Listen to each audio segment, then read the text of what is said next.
مفتی صاحب، صلاۃ التسبیح پڑھنے کا کیا طریقہ ہے اور صلاۃ التسبیح کیسے پڑھی جاتی ہے اور صلاۃ التسبیح سے ہم کو کیا فائدہ ہوتا ہے، وضاحت فرمائیں۔ محمد صادق، مظفر نگر۔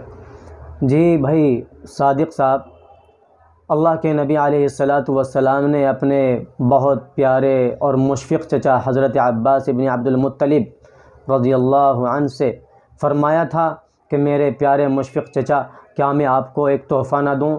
کیا میں آپ کو ایک گفٹ نہ دوں؟ کیا میں آپ کو ایک ہدیہ نہ دوں؟ اگر آپ اس ہدیے پر، اس گفٹ پر عمل کرو گے تو اللہ تبارک و تعالی آپ کے اگلے اور پچھلے جان کر کیے ہوئے یا انجانے میں کیے ہوئے، چھوٹے یا بڑے، وہ گناہ کہ جن کو آپ جانتے تک بھی نہیں، اللہ تبارک و تعالی ان کو معاف فرما دے گا۔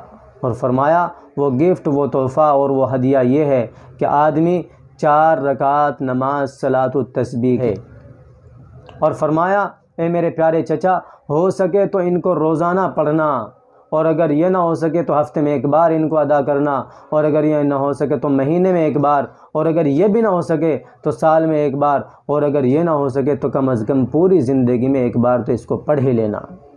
تو صلاۃ التسبیح کی فضیلت اللہ کے نبی علیہ الصلاۃ والسلام نے بہت واضح انداز میں بتلائی ہے، اس لیے صلاۃ التسبیح کو پڑھنا چاہیے۔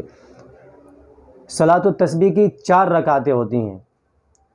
نیت ایسے کی جاتی ہے، 4 رکعت نماز صلاۃ التسبیح، رخ میرا کعبہ شریف کی طرف اللہ اکبر کہہ کر کے نیت باندھ لیں گے۔ ویسے اگر نیت دل کے ارادے کا نام ہے، اگر نیت صرف یہ کی جائے کہ میں 4 رکعت نماز صلاۃ التسبیح پڑھ رہا ہوں اللہ اکبر، تو یہ بھی کافی ہے، کیونکہ نیت دل کے ارادے کا نام ہے۔ تو جب نیت باندھ لیں گے اللہ اکبر کہہ کر کے ثنا پڑھیں گے۔ ثنا کے بعد قرات شروع کرنے سے پہلے ہم 15 مرتبہ پڑھیں گے سبحان اللہ والحمد للہ ولا الہ الا اللہ واللہ اکبر، اور پھر قرات پڑھیں گے سورہ فاتحہ اور اس کے ساتھ سورت ملائیں گے، اور رکوع میں جانے سے پہلے 10 مرتبہ پھر یہی تسبیح پڑھیں گے سبحان اللہ والحمد للہ ولا الہ الا اللہ واللہ اکبر۔ رکوع سے سیدھے کھڑے ہو جائیں گے، قومے میں پھر 10 بار پڑھیں گے، اور رکوع سے پھر جب ہم سجدے میں جائیں گے تو سجدے میں پہلے سبحان ربی الاعلیٰ 3 مرتبہ تسبیح پڑھیں گے، اور اس کے بعد پھر ہم 10 مرتبہ سبحان اللہ والحمد للہ ولا الہ الا اللہ واللہ اکبر اس کو پڑھیں گے۔ پھر سجدے سے اٹھ کر کے بیچ میں بیٹھیں گے اور 10 مرتبہ پھر اسی تسبیح کو پڑھیں گے، اور پھر دوسرے سجدے میں چلے جائیں گے، دوسرے سجدے میں پھر 10 مرتبہ پڑھیں گے، اور یہ ٹوٹل 1 رکعت میں 75 مرتبہ ہو گیا۔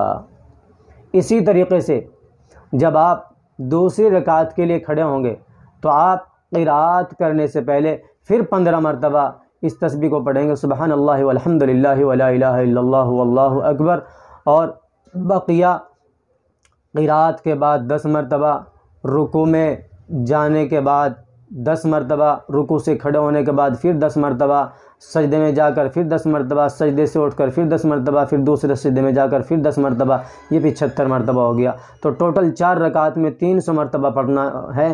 یہ سب سے آسان طریقہ ہے۔ نمونے کے طور پر میں آپ حضرات کے سامنے ایک چارٹ اور ایک پرچہ کر دیتا ہوں، آپ اس کو دیکھ سکتے ہیں، آسانی سے سمجھ سکتے ہیں۔ اللہ تبارک و تعالی ہم سب کو بھی صلاۃ التسبیح کا اہتمام کرنے کی توفیق عطا فرمائے، آمین۔